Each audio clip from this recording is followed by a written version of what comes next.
সম্মানিত গাইস, আমাদের এন্দুর ভাই বাচ্চনে প্রতিযোগিতা করে আইস ওর বউয়ের সাথে যে আজকে যদি আমি তোর বিস্কুট না নিয়ে দিবার পাই তাহলে তোর সাথে আর আমি ঘর করব না।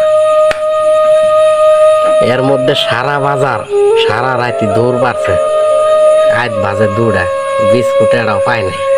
সব দোকানদার প্রহর দিতেছে, প্রহর দিতে দিতেই সারা বাজার দৌড় বাইরে বিস্কুট আর নিবার পাইল না। নিজের মনে একটা সিদ্ধান্ত নিল আজকে আত্মহত্যাই করুন, বউয়ের সাথে আর মুখ দেখা যাবে না। এই চিন্তা ভাবনা কইরা এই যে নতুন জমিনের খুঁড়ি জায়গা আছে, এই জায়গার মধ্যে আয়া উঠতে হয় ডানাইলো ফাঁস, মানুষ টানা সোজা হয়, ওই দুঃখের সুদানে উঠতে হয় ফাঁস টানায় মারা গেল। এই এন্দুরের জন্য সবাই এটা করে লাইক এবং শেয়ার দিয়ে দিয়ে যাতে ময়রা রাতটা শান্তি পায়। আসসালামু আলাইকুম।